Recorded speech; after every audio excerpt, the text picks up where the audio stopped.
let me back up a little bit. Could you help me understand, there's so much lingo and abbreviations that we use here in SBC life nationally and all the way down. There are so many different positions within the Send family. And I have always wondered what a catalyst is actually, because I'm like, wait, where does the catalyst fall? So explain to our people what the different categories are. Yeah. So we have church planting catalysts. These are leaders across our state that are directly relating to church planters. So if a church identifies a church planter and they're like, hey, we want to get this guy assessed and we want to see if others see in him what we see in him, then they're going to contact their church planting catalyst. These are the boots on the ground, the guys who are going to do everything they can to help that church planter get through all of the processes that we have to assure that they're called to be a church planter. It's like a coach to the planter? I think it is a coach. Okay. It is a coach and a counselor and somebody who can also give them just direction on all the systems that involve being a part of the family that we call the Southern Baptist Convention. Yeah. It is a complicated thing to understand. There's national entities and state entities and local entities, and then there's seminaries and there's all these relationships. Yeah. And usually a church planter is new to some of this. So having someone who can help them navigate. So this would be the sergeant in the Army who's working with the planters to ensure that they are doing the job that they've been called to do. Yes, I have misplaced the catalyst in my own mind. This was helpful. Keep going. So then there is a Send City missionary. So this would be kind of the movement leader in each one of our major cities. So we want to focus our attention on the cities because that's where our population is. We are doing work in every part of California, but we know that when these big population centers we've been gifted with in our state, that we really need to focus our attention there. So each of our three major areas, the Bay Area, Los Angeles, and San Diego, they have a movement leader who is responsible for what's happening inside of those cities. And we call that the Send City Missionary. And then finally, I get to serve in a role that's called the Director of Send California, which basically means I get to oversee the movement that's happening across the state. And those leaders I have some responsibility over to ensure that we're relating well to the state and to our churches and ensuring that we do our things with the greatest quality possible. Well, and because SBC policy is what I call upside down, so you would actually be at the bottom. That's right. So you serve everybody. Yep. And then it would be the Send City Missionary, which kind of covers the big region. And then there's the Catalyst, and then there's the Church Planter at the top of our... And exactly the reason why I started with the Church Planting Catalyst. I wanted to start with boots on the ground, not these guys like me who sit in an office. Well, thanks for clarifying that for me. I have used the term catalyst probably in two wrong places. That's all right. Welcome to the GC Collective podcast brought to you by the California Southern Baptist Convention. From local missions to global impact, we explore the vision, passion, and heart behind our collective movement in California and around the world. Where better together isn't just a motto, it's how we maximize our impact in fulfilling the Great Commission. Hello, California Southern Baptist family. Welcome back to the GC Collective podcast. This is a first, everybody. I am hosting alone with only one guest, Will Browning. Welcome back to the table. Man, it's great to be here, and I think we're going to do the best one together. I think that's probably true, too. I've been practicing for this moment, probably. I have hosted alone before, and we had two guests, but you better be ready. You have to have words for two people now. Wow, so. I got to fill this place up. I'm a pastor, so I'm pretty good at just talking and talking and talking. Okay, good. Oh, excellent. Then we're going to be totally fine. You are here today because we are in a mini series right now in our podcast where we're inviting all of the team leaders or those who lead up an important initiative of our ministry here in California to talk about your ministry as it relates to the 2% goal that we are still kind of working towards. So I'm excited to hear about, what that looks like for church planting here in the West Coast. But before we get to that, we always want to celebrate something. And we are recording this a little bit early, but you have some very exciting news that's happening to you personally. And so I'm going to ask you to share. Yeah, before coming to California, I was serving as a pastor, church planting pastor for 14 years, and that has never left our spirit of loving the local church, wanting to serve the local church. And you say our, that means? Tara and I. Yeah. Yeah. So, and we've missed that. We've missed a great deal of just being in leadership in the local church, particularly from the spot of being a pastor and his family. Yeah. So we've prayed that God might open up a door in California for us to do that, while also allowing for us to continue to serve in the area church planting. And one of the leading churches in California came along asking if we would be willing to consider being their pastor, and that is Magnolia Church in Riverside, California. And we could not be more excited about the opportunity to serve there, me as their lead pastor, and I guess Tara as the first lady. I really do like that term. I learned that from our African-American family, and I just think, wow, everybody should adopt that. It's so great. Well, some people step into that, and some people are a little bit shy about it. I can say this, I think Magnolia Church is getting a ministry couple, because Tara brings so much when it comes to leadership. So excited for her to be able to shine as well. Yeah, I really feel like I have a unique view because I've come to know you so well as just a ministry partner. And I love MAG. I actually attended MAG for a season where I lived in Riverside. And so I was like, oh, I see the magic here that is about to unleash in the Inland Empire. And so I'm excited for you guys. I'm excited for the church. I'm excited for your family. And your son is at CBU. Yeah, Jed is studying accounting at CBU, so just across the street. And he was one of the first that I went to and said, what do you think about this? Do you want Dad closer? Do you want him? Does this scare you a little bit? And he goes, man, Dad, I'm excited about us doing ministry all together as a family again. Wow. So yeah, he'll be staying in the dorms to try to make sure that he gets a little bit of space, but he'll be close by for lunch, and looking forward to seeing an even greater college ministry growing at Magnolia Church. So I'm sure he'll be a big part of that as well. Yeah, congratulations to you and Tara and to your your entire family. So and congratulations to Mag. Very good job, you guys. Well done. All right, let's talk a little bit about church planting here in California and the 2% goal. We had Jason Robertson here, we've had Francis here, and we've had Jason Blankenship, and they've all had these sort of quantifiable goals that kind of came out of the task force led by Scott Hinman. Tell us a little bit about the conversation you and Scott had and what came out of that. So, we're trying to aim at two things. What does it look like to see a movement happen in the next 10 years? And also, what would it look like for us to see 2% of our state reached with the gospel? Well, one of the things that we've discovered is church planting is one of the greatest tools for evangelism under heaven. That was something that C. Peter Wagner said. And it seems to be true. We've actually done a little bit of statistical analysis on that, and something close to 20% of our baptisms in 2024 were from our church planters, which there's only 160 something of them. So that's a lot of evangelistic work happening from a small group of us. So it's important that we're planting churches as a strategy to reach the state. But we got to plant a lot of them. So the goal is, in the next 10 years, could we start 500 new congregations? Now, you might notice I use the word new congregations and not new churches, because we're recognizing that there's three ways that we are putting new faith works in communities across California. One of those, and the major one, is church planting. But we're also seeing churches replanted. These are churches that have gone through a church life cycle, that have recognized, hey, this thing might get better if we just restart it. We put a church planter in one of those churches, and we see that church restarted or replanted. Yeah. So that's another new congregation, but it's also a congregation that exists already. So it's a little bit of a nuanced way of multiplication. And then finally, we're seeing a lot of campuses that are being launched in each one of our cities, particularly in some of our metropolitan areas where we have some larger churches.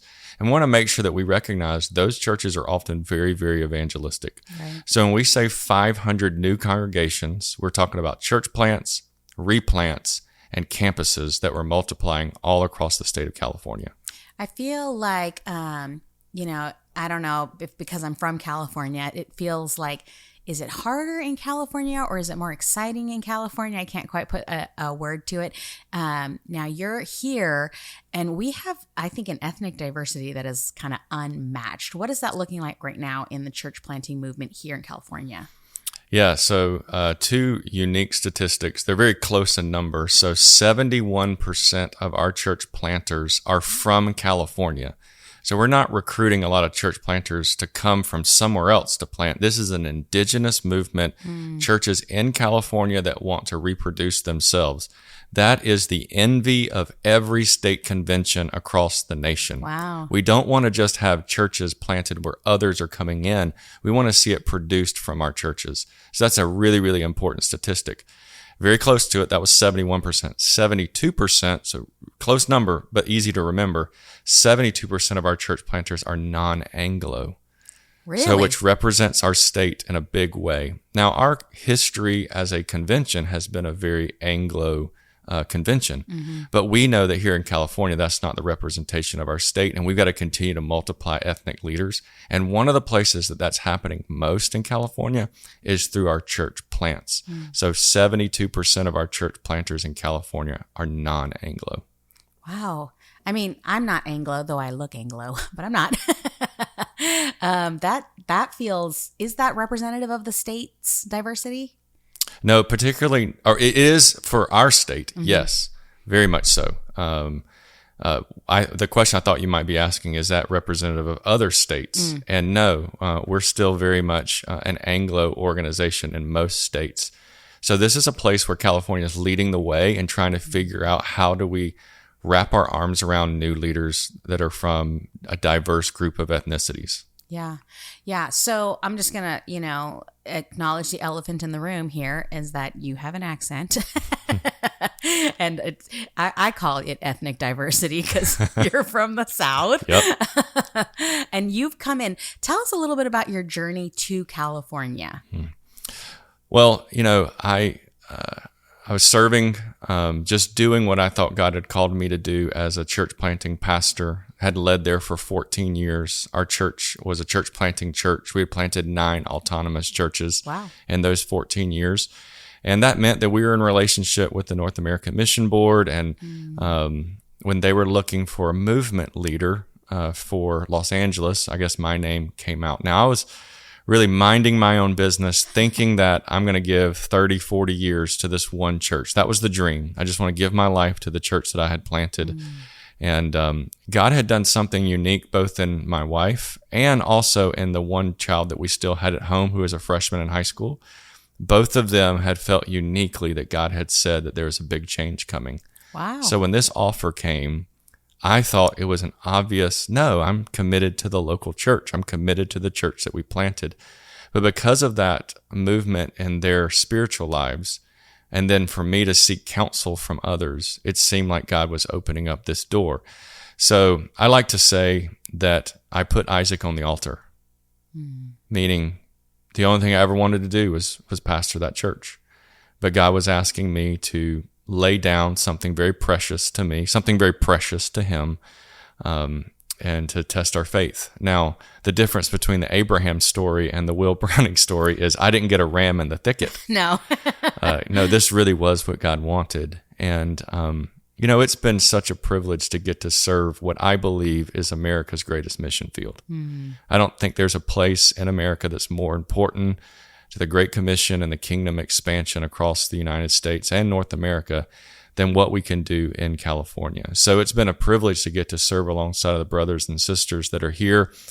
I look forward to the day that I'm not the outsider who's come in, but I'm the insider who everybody knows, like, man, that he's with us.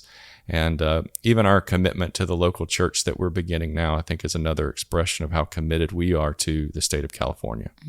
So how do you like in and out? Because I think that's like the first step in. Yeah, I'm learning more and more. I think it's a great burger. I'm not as thrilled about the French fries, but I've heard that you can do a few extra things to make it fit, and I've got to try those things out. Like extra crispy, I think is what I would like. Oh, that's funny. I order them light. Oh, maybe I'm not Californian. How has California folded you in? Are you finding that we have loved on you and your family and brought you into the family? Yeah, I mean, I think California is a pretty welcoming place. Maybe from the outside looking in, it might not seem that way. Maybe what newsreels are said or what they might see on TikTok, but ultimately, this is a pretty laid back, accepting culture that are eager. If you're going to love this place with us, then we're going to love you.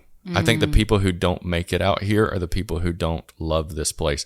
I've seen some people transition to California, and I've said, your ability to stick and stay will have a lot to do with who you put around yourself. If you surround yourself with people who love California, you're going to find all the places to love as well. Yeah. If you surround yourself with people who are a little antagonistic about it, then you're going to stay antagonistic about it. So surrounding yourself with people who love this place, and there's so much to love. I enjoy when I see a TikTok, somebody who's moved here from, say, Tennessee, and they're like, who told the lie that this place was a bad place to live? I've seen those reels. It's like, it was a great way to fool people because this place is incredible. And that is so true. Just come out here, maybe deal with our traffic in Southern California with a little bit of grace, but otherwise, it's one of the most beautiful places in the world. My favorite is to go into the comments of those reels because all the Californians are like, don't tell our secrets. We don't need more people coming in. Let's go back to the 2% goal a little bit. I was in the task force meeting, with our staff and those other leaders. And when the conversation came up about church planting, I remember there being something about, let's come up with a goal. And then you guys upped the goal a little bit. Am I remembering that correctly? Yeah. One of the things that's marked my life is this phrase that I heard from a pastor named Randy Pope. And it was, attempt something so great with your life that it's doomed to failure unless God's in it. Attempt something so great, so grand with your life that it's doomed to failure unless God is in it. Yeah. And that big vision for me in California is planting 1,000 churches before my time in ministry is over with. We're making good progress. I think we're up to 137 since I've come in 2020 and 2021. So we're on our way. Yeah. Now, that number is my personal number, not necessarily the number that we've started with. Right. But my dream of dreams is to see 1,000 churches planted in America's greatest mission field before I retire.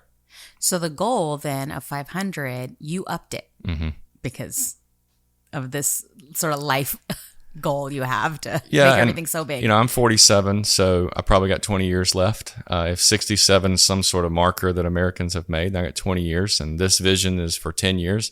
So I want to see us do it in 2 decades. Let's get the first 500 in this decade, and let's get the next 500 in the next decade. And a convention that's made up of 2,300 churches, if we could plant 1,000 churches, man, it's a pretty big movement. Absolutely. Yes. So you mentioned, how things are a little bit different here in the West than they are, you're starting to track, what's happening here in California that, maybe is not quite matching in the rest of the nation. Yeah. Well, I do think that the biggest thing is the commitment of the local church to multiplication. I think in most states and most places, you're trying to convince people that we need to plant churches versus just the need is obvious. And once you've convinced people that the need is obvious, that doesn't mean that they're going to be activated to make a difference in it.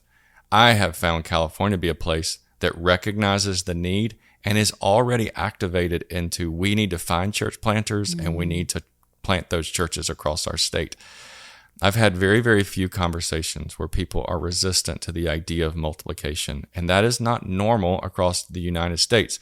If we have some brothers and sisters that are listening to this podcast from other states in the South, they know they have to work really, really hard to even sell the idea of the fact we need more churches. But here, the bug of multiplication has set in and everybody is a part of it. And I think that's the reason why our movement is indigenous and is also diverse. I do think I've heard that sometimes our churches, especially those that might be a little bit smaller, feel like they don't get to participate in the joy of church planting. And I imagine that has to be some kind of a myth, right? For sure. the ones that get the acclamation and the accolades are often the larger churches that have like distinct programs or residencies. But the truth is, most of the churches that are supporting church planters are just normal SBC churches in our state. Now, we also recognize that many churches go from being a supporting church, which means they're helping financially, to becoming a sending church. They're moving from just being somebody who helps to someone who's taking responsibility for a church planter. And I think one of the lies that Satan would like for smaller churches to believe is that they're not big enough yet to be a sending church. Right. And the truth is they are. And sometimes some of the best, because what they have is a really great grasp on the people inside of their congregation. Where a larger church, it can be so vast. You may not know who God has called out that's in your congregation. But in a smaller church, you can recognize them pretty quickly. And it's often some of those churches are the churches that are ready to send. They believe that they can't make a difference. But any pastor who would be willing to give a church planter an hour each month to just let that church planter ask him questions about ministry could be a huge support to a church planter. Because for many, they're doing their first baptisms. They're doing their first funerals. They're doing their first weddings. They're doing some of their first sermon series. And just about any pastor who's been doing this has done all those things and is an expert at it. So just saying, I'm going to take a church planter to lunch. I'm going to buy him some In-N-Out. Yeah. And I'm going to see if there's any questions that he has. I think there's not a pastor in California who couldn't do that and be impactful to a church planter. Yeah, I love that. And so is that happening in California? This mentoring relationship? Well, it's a two-way street. It's not just pastors who want to coach. It's also younger leaders who want to receive coaching. And I think there's a barrier that's there. One of the things I think we've got to recognize is that older men can help younger men start well, but younger men can help older men finish well. Yes, we've heard this before. Mm-hmm. This is something that is a powerful component that I think God intended for the kingdom of God that often Satan wants to get in between. It is the older man not recognizing what the younger man has to offer, and then the younger man having too much pride not to see what the older man has to offer. But a biblical idea of mentorship and leadership and wise counsel is that both recognize they have something to offer to each other. And we have so many wonderful pastors and wonderful leaders across our state. Many of them are older men that are just waiting for a church planter to come along that could see the value that they can add. Yeah. One of the places I see that most is in our local associations. We have associational missionaries, directors of mission across our state who are eager to invest in church planting, but they just don't necessarily have a relationship with the church planter and even maybe wonder if the church planter wants a relationship with them. The challenge I would give to our church planters is you need to be investing in older men so that you can gain from them when it comes to wisdom, but that you can also recognize that they have relationships to unlock. And the very first person that you should reach out to in your city is your director of missions for your local association. I feel like the director of missions could also partner, a new church planter with an established church leader, because they know that community. And I think that's a lot of church planting is understanding that region too. For sure. Yeah. It's not formulaic by any means, especially in California. Right. Yes. So we're in staff week right now. And you had shared with some of us in one of our meetings that you were at some big something with, in Georgia, and Kevin Ezell, the president, had given a report and really highlighted the work happening in California. Share some of that with our listeners. Yeah, I'm super proud. I have a text stream with all of our church planting leaders on my team in California, and I'm sitting there at a big meeting. This is a big staff meeting where a lot of the leaders have been invited to, and Dr. Ezell is standing up, and he's kind of celebrating some of the things that are happening. And I was so proud of our team because the video that he put up was our celebration video of what had happened in 2024 when it came to church planting in California. And he spoke from the stage about how proud he was of that movement. And I was so excited to text our team in California to say, hey, everybody is recognizing what God is doing in and through you. And while I have a chance to send that in a text message to my team, I'd love the opportunity to say that to the entire state of California. Yeah. Like, everyone is talking across our nation about what you are doing as the family of God that we call the Southern Baptist Convention in this great mission field that is California. So as I got to send that text message out to my staff to say everybody's celebrating you, I want to say that same thing through this podcast. Yeah. Everyone in this family recognizes what God is doing in California, and they're proud of the local church in California and the way that it's multiplying.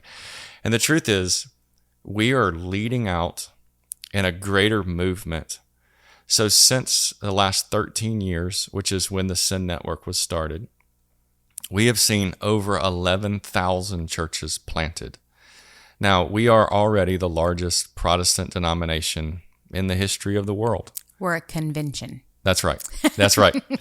And the fact that 47,000 churches has now multiplied 11,000 new churches, That's a I lot. believe that both historically and mathematically, we could say we are experiencing the greatest church planting movement in the history of our nation since its founding. Come on. And the first church outside of the South, California, is planting more churches. Now we got to figure out how to take Texas and Florida down, but I think over time we can do it. But outside of the South, and really outside of those two states, we're planting more churches here in California. And let me say this: this isn't a win for a denomination or a convention. Yeah. This is a win that says a lot about the quality of the local church here in California. Yeah, that's a really good word, because I kind of get caught up in the competition as our convention, or as a state even. Sometimes I might be a little too proud of California. Well, that's just because you're California. I am Californian. Yep. Well, now I'm wondering if our goal of 500 churches in 10 years might be too low. I would love to blow it out of the water. Yeah, let's blow it out of the water. Well, thanks for being here. I know I can't speak for everybody, but I have folded you into the California family. You're someone who I just enjoy conversing with, talking about kingdom things with. You always sort of set me straight when I get a little prideful. And so I'm glad you're here. I love Tara. Yeah, she was a real score for us. Yeah. I'm lucky. We're lucky. And the state's lucky to have you as well. Oh, thanks. That's so nice. We got to wrap this up. And as you know, because this is not your first time, we always put our guest in the hot seat to share a funny story. Well, I had heard that Pete had shared a story about golfing, and I thought of a good fun story from my past. I can't believe you're bringing up the golf story. That was the one that he made fun of me. Well, when we laugh, we remember. So I was interviewing for my very first position as a student pastor, and it's hard for me to tell some of this story because I see myself as a pretty decent athlete. I'm aging, so I can't do things the way that I used to, but the way I'm telling the story, I was 23 years old, and I was at the best that I was ever when it came to my athletic prowess. But after the interview, the pastor wanted to go take me to go play golf. I think he just wanted to see me in a competitive environment, or he just wanted to do something fun with a new staff member. Pastors golf, that's just part of it. So here I am, a little bit anxious, interviewing for my very first job. Not sure how the interview went. Now I'm trying to impress somebody on the golf course. That's high pressure. And on the first tee box, he tells the story, it's Pastor Jimmy Hampf, that I was trying to just rip the ball. And somehow I hit the furthest side of the ball, and it went between my legs. What? So my drive did not go forward. Somehow I hit it between my legs. So he loves to tell that story, that the first time he ever saw me play golf, I hit a drive between my legs. And it's so true. That is exactly what happened. Wow. I don't even know. I don't get the geometry does not make sense in my head how that would work. Obviously, I'm not a golfer because Pete told the story about my first golf, which was very similar. Yeah, it shouldn't work. And I don't want to say it was a miracle because it was straight my embarrassment, but maybe it was the way that God needed to start humbling a very prideful young man. I really do think that golf should be like the one physical ed requirement that you have to do seminary because you all golf. Well, I'm not sure if there's anything better for your sanctification because it is a humbling sport. Yeah, I didn't play golf again for a very long time, but I'm pretty good at Topgolf. Hey, that's it. That's fun. Can we just change the golf requirement to Topgolf and then I can be in, and I can play too. Yeah. That'd be fun. Well, thanks again for being here. We're all going to rally around this big church planting goal. I'm excited. We're still kind of young enough that we're going to get to see a lot of that happen and hopefully more. That's right. Thank you for having me. It's been a pleasure. Yeah. All right. As always, everybody, we have an email address, podcast@csbc.com. Thanks for listening. Bye.